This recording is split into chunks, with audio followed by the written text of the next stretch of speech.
From today, consider yourself a stranger. Don't come back. Those words cut through me like glass. My mother's voice was sharp, final, echoing in the narrow hallway. My father stood just behind her, his arms crossed, his silence colder than anything she could have said. I laughed, but it wasn't really laughter. It was broken trembling, more like air escaping a cracked bottle. A stranger? I wanted to scream, "I'm your daughter." But before the word could escape my lips, the door slammed. The lock clicked. And just like that, the key in my hand, still warm from my pocket, became nothing but useless metal.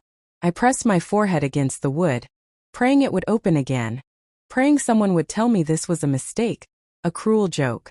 But nothing came. Just silence. The hallway smelled of paint and dust. Somewhere behind a curtain, a neighbor peeked out, her eyes glinting with curiosity. She didn't speak, didn't ask, just stared. Shame flushed through me, burning down my throat like fire. At my feet sat 2 bags, heavy with clothes, books, fragments of a life I thought I belonged to. And yet somehow I felt weightless, as though the world had ripped the ground from under me, and I was falling into a hole no one else could see. I turned away. Step by step I walked down the pavement, each strike of my shoes sounding too loud, too final, for someone who had just been made a ghost. That week stretched like a wound that refused to close. I crashed on a friend's couch, staring at ceilings that weren't mine. At night I lay awake replaying those words, stranger, stranger, stranger, like a cruel lullaby. My mother's voice, my father's silence, the sound of the lock turning.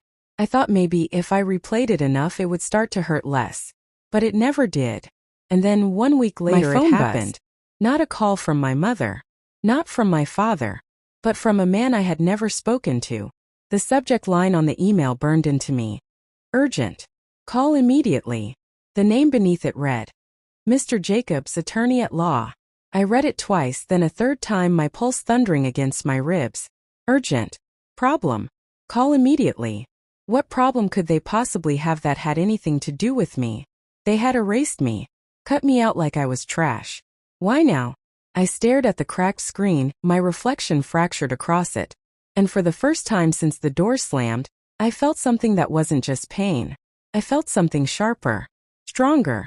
They had cast me out. Now they needed me.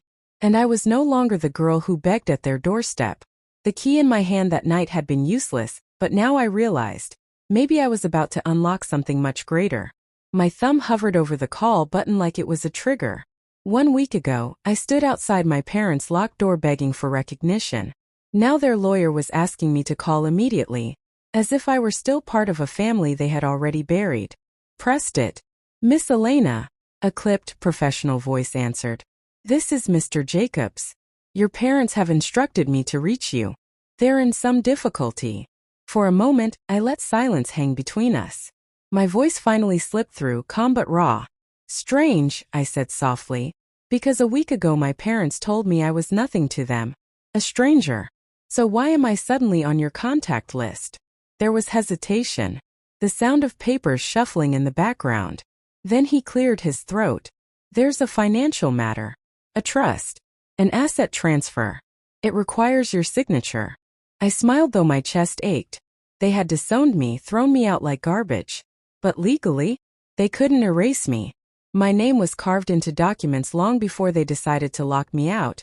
And now it had become the one chain binding them back to me. Mr. Jacobs, I whispered, savoring each word. Why don't you tell my parents that strangers don't sign papers? The silence on the other end was almost satisfying. Then came a hurried, Miss Elena, please reconsider. But I had already hung up. My phone vibrated almost instantly. Calls from numbers I knew, numbers I didn't. My mother. My father. Even blocked numbers I could guess belonged to them. The same people who couldn't look me in the eye while slamming a door in my face now couldn't stop reaching for me. That night, lying in my friend's spare room, I stared at the ceiling again. But this time I wasn't replaying their cruelty. I was replaying their desperation. I imagined my father pacing the kitchen, the same kitchen where he once told me no one would ever want me. I saw my mother wringing her hands, her eyes darting like a cornered animal. For years they built their lives on control. And I was the obedient daughter. Cooking, covering for their mistakes, swallowing humiliation. But they had cut me off. And when you sever something, sometimes it doesn't grow back. The next morning my inbox pinged. Another email from Jacobs, this time with attachments. Legal documents heavy with seals and signatures. I didn't open them right away. Not yet. Because I understood something now. Revenge doesn't always arrive with fire and shouting. Sometimes it creeps in quietly, disguised as an unread email. By the time I clicked the files, sunlight was sliding through the curtains. Dense paragraphs filled the screen, but my eyes stopped on one line. Beneficiary Elena Marie Caldwell. My name. Permanent. Unshakable. For all the years they made me feel disposable, here was proof they couldn't erase me. Proof that somewhere in their empire of pride and property, my name was stitched into the very foundation. I almost laughed. They hadn't just disowned me, they had miscalculated. I forwarded the documents to a lawyer of my own, a friend's uncle who owed me a favor. He called within the hour. Elena, this isn't just urgent, he said, his voice carrying sharp interest. This is leverage. If you play it right, they'll come crawling. Crawling. The word pulsed through me. For years I had crawled. Crawled through loneliness. Crawled through their insults. Crawled through debts I paid on their behalf. Not anymore. That evening my parents' number flashed again. This time I answered. Elena.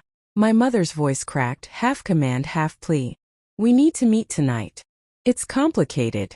I let silence stretch long enough for her to squirm. Then softly. I'm busy. Strangers don't rearrange their schedules for people who don't want them. And before she could answer, I hung up. For the first time, I didn't feel like the abandoned child. I felt like the storm building on their horizon. And storms don't knock before they break the windows. 2 days passed before I heard from them again. This time it wasn't a lawyer or a voicemail. It was a formal invitation delivered by courier. An embossed envelope with my name written in my mother's perfect, icy handwriting. Inside was a single card. Dinner. Tomorrow night. 7 p.m. We need to talk. No love, no dear, no apology. Just an order dressed up as civility. I almost tore it up. But then I thought about leverage. About the way their voices cracked when they realized I wasn't answering. About the word beneficiary glowing on those documents. So I didn't throw it away. I tucked it in my bag and showed up the next night. Though not as their obedient daughter. The moment I stepped into their house, the air felt heavy. Everything looked the same. The polished oak floors, the sterile family portraits, the dining table long enough for 10 but set only for 3. Yet the silence was different. It wasn't comfortable.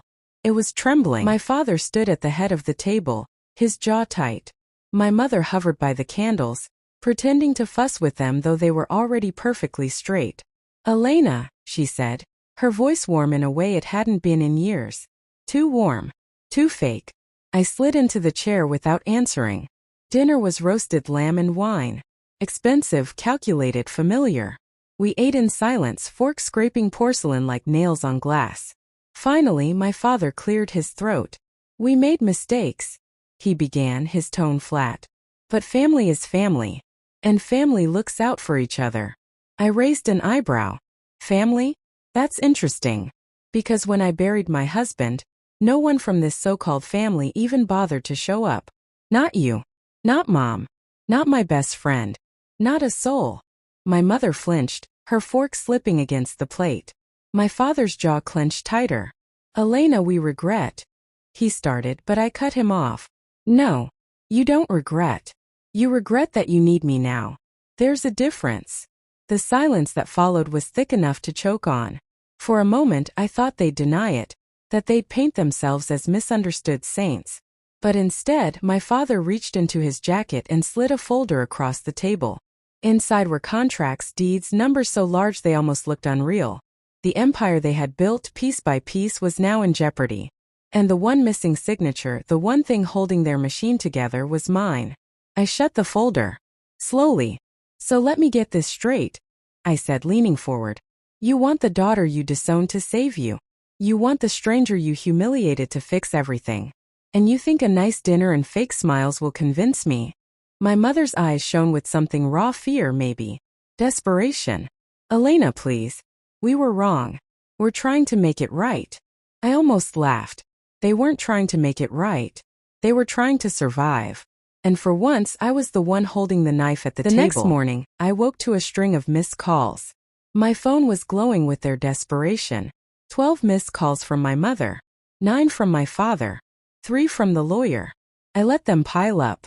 I wanted them to feel the silence they had once given me. By noon I finally answered one. My father's voice shot through, sharp with impatience. "Elena, we can't waste time. That signature. If we don't secure it this week, we lose everything." I almost smiled at how naked the plea sounded beneath his anger. "Everything," I repeated as though tasting the word. "Yes," he snapped. "Everything." "Then you'll listen to me," I said, my tone calm but heavy with something they had never heard from me before, authority. For the first time in my life I set the rules. "You want my name on your papers? Fine. But here are my terms." I let the silence stretch before continuing, making sure he felt every word. "First, you will admit out loud that you disowned me. That you left me to grieve my husband alone. That you locked me out and called me nothing. You will speak those words to my face." I heard his breath hitch.